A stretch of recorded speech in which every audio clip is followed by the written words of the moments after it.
morning guys! Punta tayo ng Baler today, kahit may bagyo. May dalawa tayong ruta papunta doon. The usual is via NLEX, SCTEX, then CLLEX. The alternative is via Maharlika Highway. So pag nag-expressway ka, the total travel time will be around 540 kilometers. Via Maharlika Highway naman, it will be around 420 kilometers, so it's manageable. Pero kahit mas maikli siya, madadagdagan naman ng 1 to 2 hours yung travel time mo. Dahil medyo traffic sa mga bayan na madadaanan mo. Pero okay lang, di naman tayo nagmamadali. If you're coming from Manila, just fully charge your EV at Petron NLEX Marilao. So we can have the same starting point. Then take Balagtas exit to reach Maharlika Highway. So ayun, ready na kami. Let's go!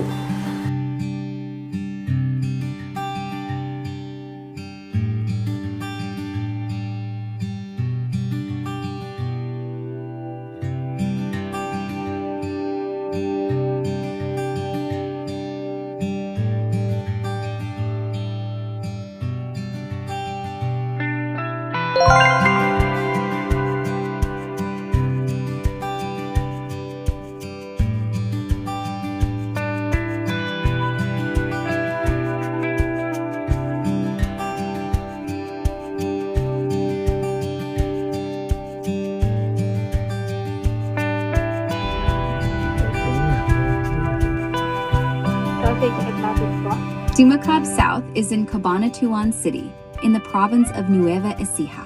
That's in central Luzon, about 94 kilometers north of Manila.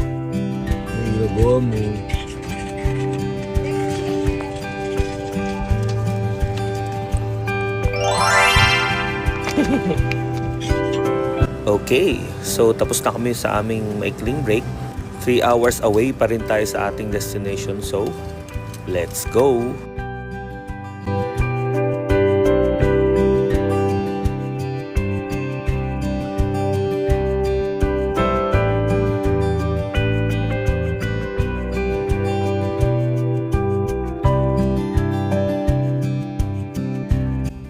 We're on Junction Pinagpanaan Rizal Pantabangan Road in Poblacion Sur.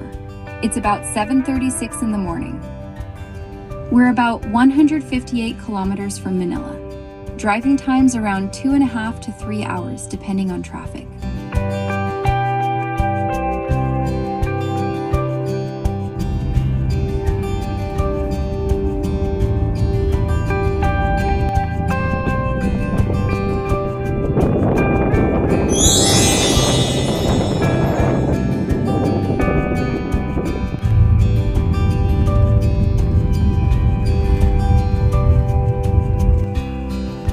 Okay guys, we break ulit and stretching as usual.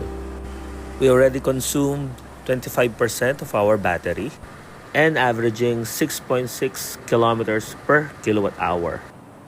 We already covered 120 kilometers and driving for 2.5 hours. Hindi kasama yung mga breaks. We are still more than 2 hours away from our destination, so biyahe na tayo ulit.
Nandito po tayo sa Bantayog ni Aurora.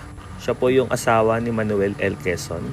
Noong 1937, President Quezon sent a letter to his wife trying to defend himself.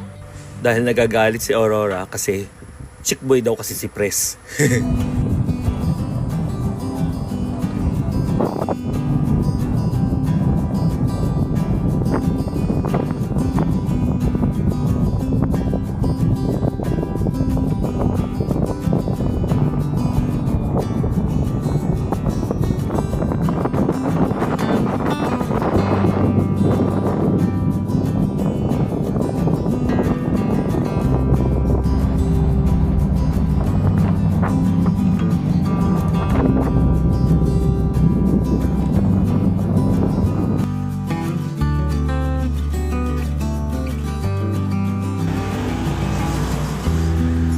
Ano, tamak sa amin?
We're here now at Shell Baler and we already consumed 36% of our battery. We are averaging 7.2 kilometers per kilowatt hour in our trip from Bulacan to Baler. We traveled 190 kilometers already and drove for 4 hours 6 minutes. We will break lang, then diretso na tayo sa Digisit Rock Formation. Grabe ang dumi. Hoy, naku po, wala, malata. Yung isa, tulog. Tuloy tayo, tuloy ang biyahe. Okay, okay, let's go.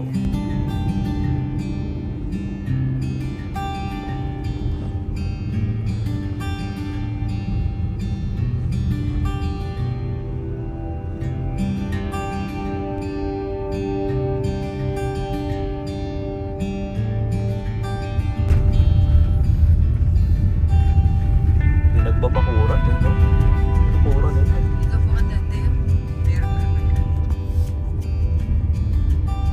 Tapos yan.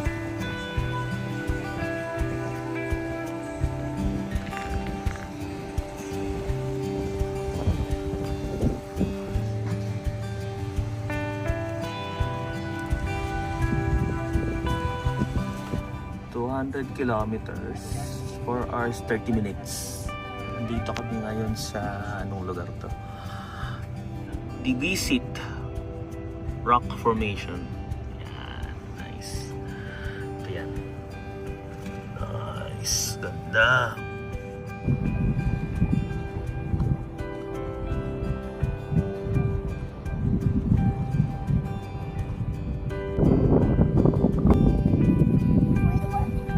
Tatanggal natin.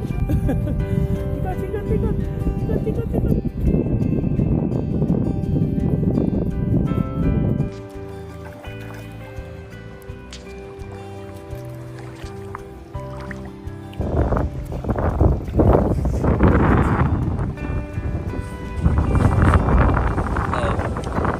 Gagawin mo dyan?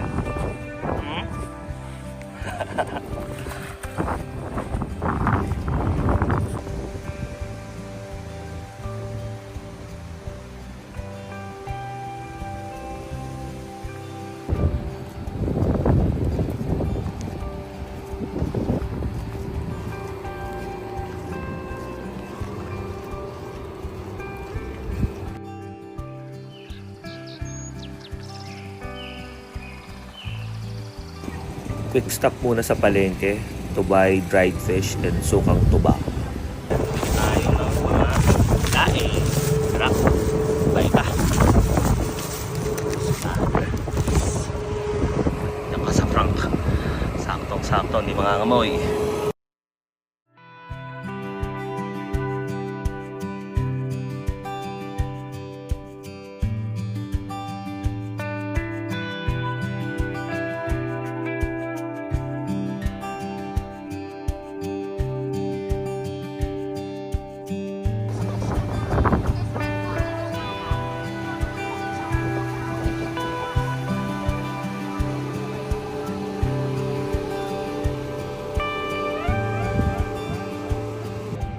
So 56%.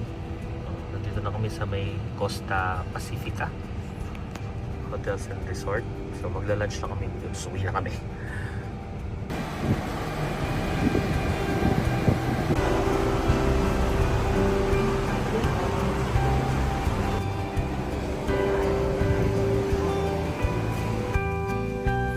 Guys, tour ko na rin kayo dito sa Costa Pacifica. Ganda dito eh.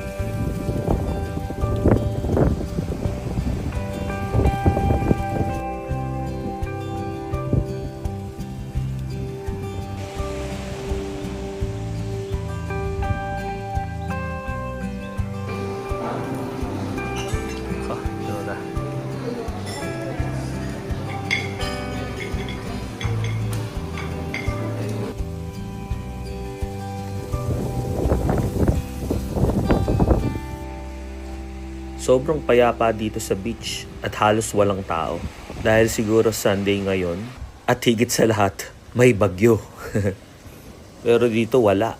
Parang summer lang eh. Napaka-ironic kasi itong lugar na to, ito yung laging binabagyo.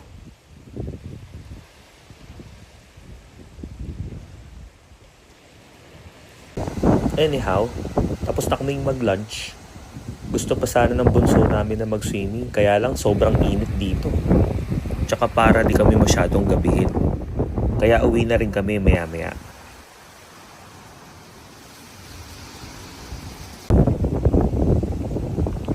So yan, pauwi na kami. Battery now is 54%.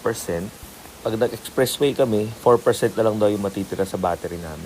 So dun tayo sa ruta na mas mahaba ang travel time. Pero may matitira pang 16% daw sa battery natin. So tara, biyahe na tayo ulit.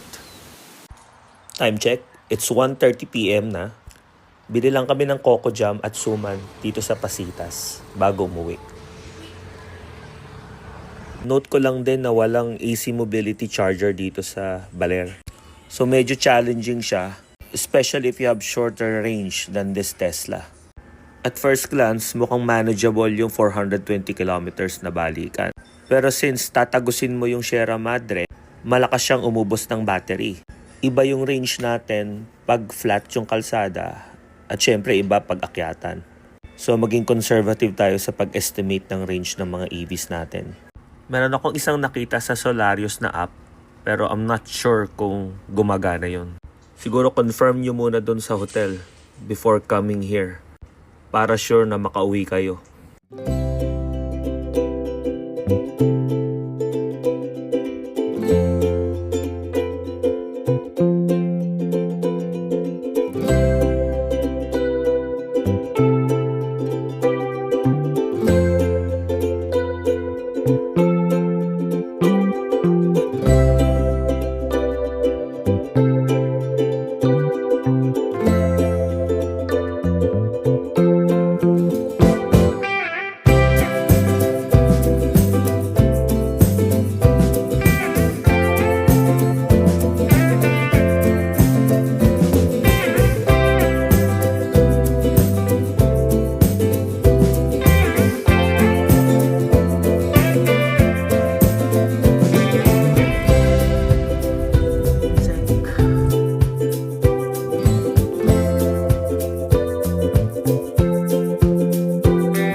Hey, Grok. Where are we? Hmm?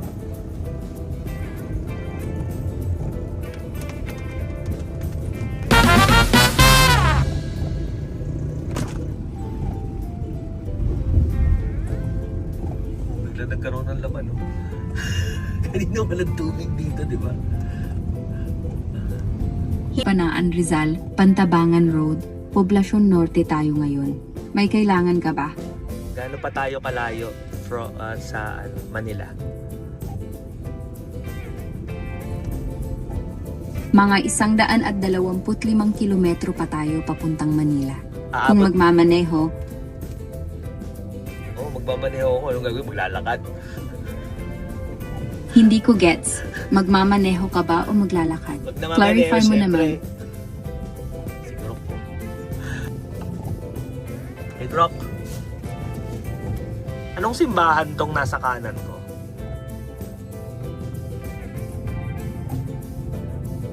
Mukhang St. Joseph, Husband of Mary Parish Church yan. Nasa Poblacion, Rizal, Nueva Ecija.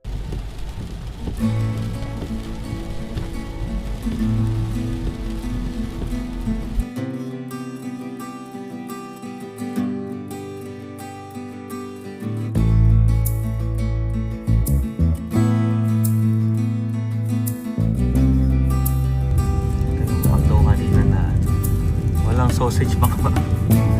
We're in Cabanatuan.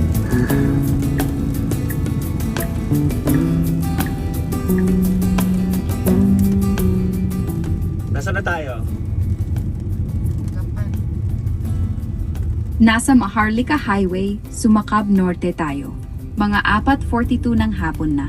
Dapat 42. Wow, Taglish. Haha, oo. Nagmix ako ng Tagalog at English. Gusto mo ba pure Tagalog na lang? Hindi, okay lang.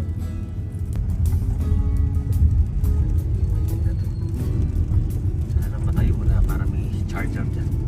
Ay, daming Tesla dito.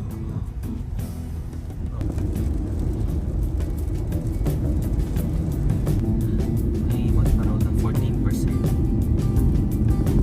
Nasa na ba tayo?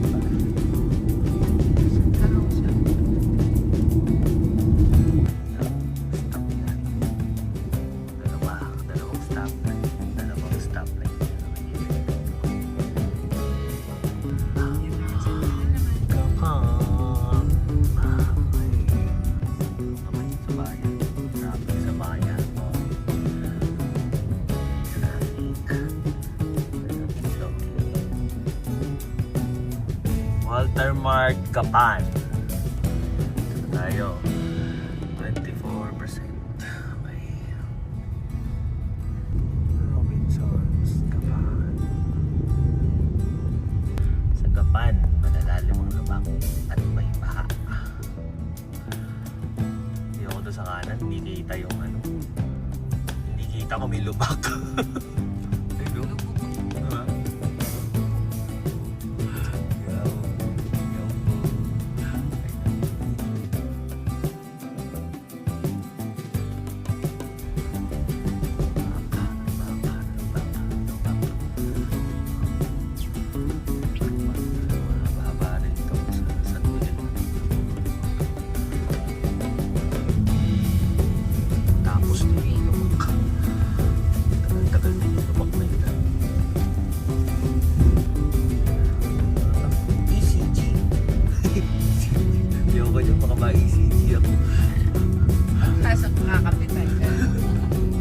Electrodes.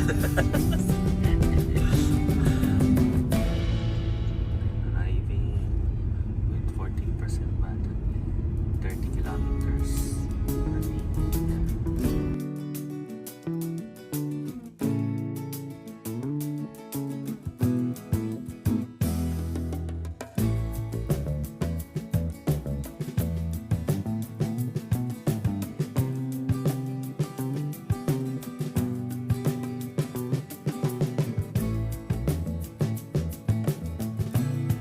We're here now at Manly Town Center along Plaridel Bypass Road.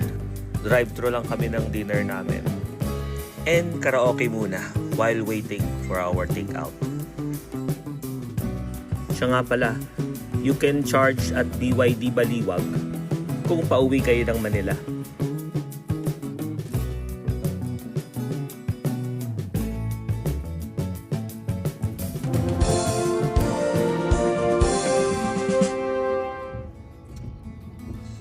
Yon, finally home after 11 hours of driving.